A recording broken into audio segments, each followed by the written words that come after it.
Hello, welcome to History Minute for the month of June.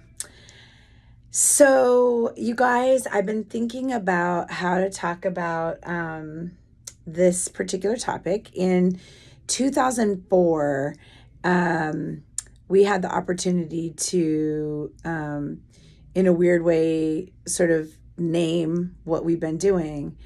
I was at a conference and the speaker was talking about interrupting patterns and disruptive technology, basically.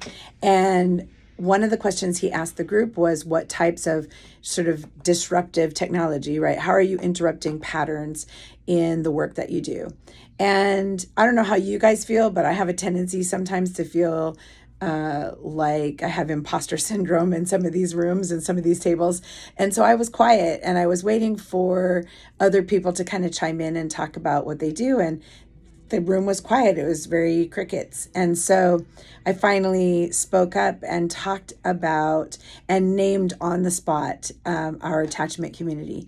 But I talked about how we really have always prioritized relationships above everything else, and that for us, really what we have found that the only thing that changes lives is real authentic relationships, and that any programmatic stuff that we do really is in sort of service of and enhancement of these relationships. So either to get into a relationship, to further a relationship, or to kind of enhance the needs that somebody has, but really through being in relationship with those people.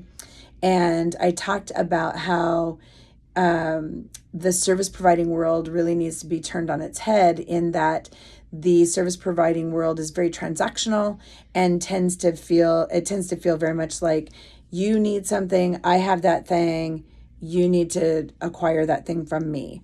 And what ends up happening with a lot of people is that there's an expectation that they can show up and they can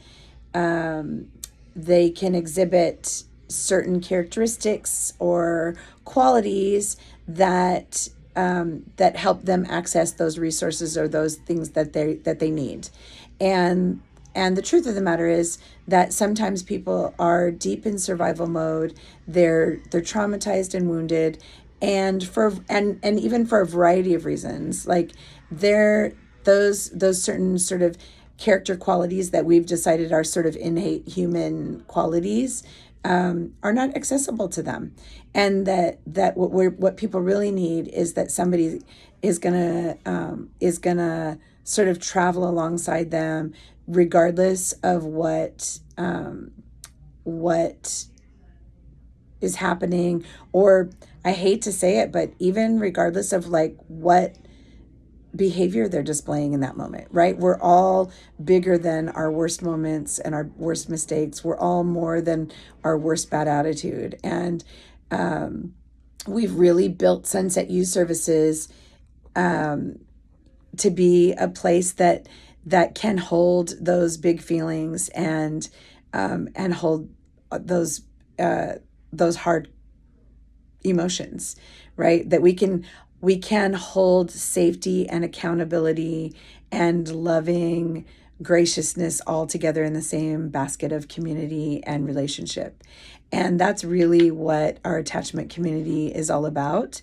And out of that, we were then approached with and offered some money to write our paper on our philosophy of attachment communities, why they work, how they work, why we don't believe that typical service providing is the answer, and that's available. Some of you have probably seen it, some of you have read it, and you've definitely heard us talking about it. And that is kind of how it came to be. I named it on the fly in that meeting, and we've just continued with it because it felt like the right name. So hopefully this gives you a little more insight into another piece of the history of Sunset Youth Services. And I hope y'all are having a great summer. And I'll see you in July. Bye.